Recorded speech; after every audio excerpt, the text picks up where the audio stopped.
തന്നെ താനാക്കിയ ഫോർമാറ്റിൽ രോഹിത്തിന്റെ തിരിച്ചുവരവ്. ഇംഗ്ലണ്ടിനെതിരായ രണ്ടാം ഏകദിനത്തിൽ ടീമിനെ ഒറ്റയ്ക്ക് തോളിലേറ്റി ഹിറ്റ്മാൻ. 32ാം ഏകദിന സെഞ്ചുറി. അത് പൂർത്തിയാക്കിയതാകട്ടെ വെറും 76 പന്തിലും. സീരീസിന് മുൻപ് ഏറ്റവും വലിയ ടോക്കിംഗ് പോയിന്റായിരുന്നു രോഹിത്തിന്റെ ഫോം. ചാമ്പ്യൻസ് ട്രോഫിയിൽ ഇന്ത്യൻ ക്യാപ്റ്റൻ ഒരു ബാധ്യതയാകുമെന്ന് വരെ ചിലർ പറഞ്ഞു. എന്നാൽ ക്രിക്കറ്റിൽ പണ്ട് മുതലേ പറയുന്ന ഒരു വാചകമുണ്ട്: form is temporary, class is permanent. അത് കട്ടക്കിൽ രോഹിത് ഒരിക്കൽ കൂടി അടിവരയിട്ടു. ഒരു signature Rohit Sharma ODI innings. Second ഓവറിൽ ആറ്റ്കിൻസനെ 4ഉം 6ഉം അടിച്ച് തുടക്കം. ഇംഗ്ലണ്ടിന്റെ സ്കോർ പിന്തുടരാൻ ഓപ്പണിംഗിൽ തന്നെ ഒരടിത്തറ ടീമിന് അത്യാവശ്യമായിരുന്നു. ആദ്യം അടിച്ച 6ൽ തന്നെ ഒരു ODI റെക്കോർഡും വന്നു. ODI 6 ഹിറ്റേഴ്സിൽ ക്രിസ് ഗെയിലിനെ മറികടന്ന് രണ്ടാം സ്ഥാനത്തേക്ക്. 331 സിക്സുകളായിരുന്നു ഗെയിലിന്റെ പേരിൽ.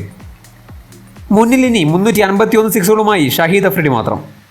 8ാം ഓവറിൽ വുഡിന്റെ പന്തിൽ ഒരു LBW അപ്പീൽ അതിജീവിച്ചു. 6 അടിച്ച് തന്നെയാണ് ആ സമ്മർദ്ദം രോഹിത് ഇല്ലാതാക്കിയത്.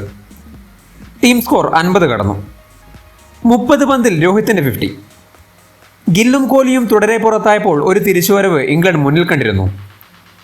ബൗണ്ടറികളിലൂടെ തന്നെയാണ് ആ പ്രതീക്ഷ മുഴുവൻ ഇന്ത്യൻ ക്യാപ്റ്റൻ അടിച്ചു തകർത്തത്. 6ഓടെ 90സിലേക്ക്. എന്നാൽ തൻ്റെ സ്കോറിനെ കുറിച്ച് ഒരിക്കലും രോഹിത് ബോധേഡായിരുന്നില്ല. 96ൽ നിൽക്കെ ആദിൽ റഷീദിന്റെ പന്തിനെ ലോങ് ഓഫിന് മുകളിലൂടെ പറത്തി 3 അക്കത്തിലേക്ക്.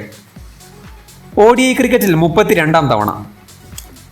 വലിയ ആഹ്ലാദമോ ആനിമേറ്റഡ് സെലിബ്രേഷനോ കണ്ടില്ല. ടീം ഇന്ത്യയും ആരാധകരും ഒരുപോലെ കാത്തിരുന്നത് ഈയൊരു നിമിഷത്തിന് വേണ്ടിയായിരുന്നു. ചാമ്പ്യൻസ് ട്രോഫിക്ക് മുൻപ് ഹിറ്റ്മാന്റെ തിരിച്ചുവരവിന്. 90 പന്തിൽ ആകെ നേടിയത് 119. 12 ഫോറുകളും 7 സിക്സുകളും. ജയം ഉറപ്പാക്കിയാണ് രോഹിത് മടങ്ങിയതും.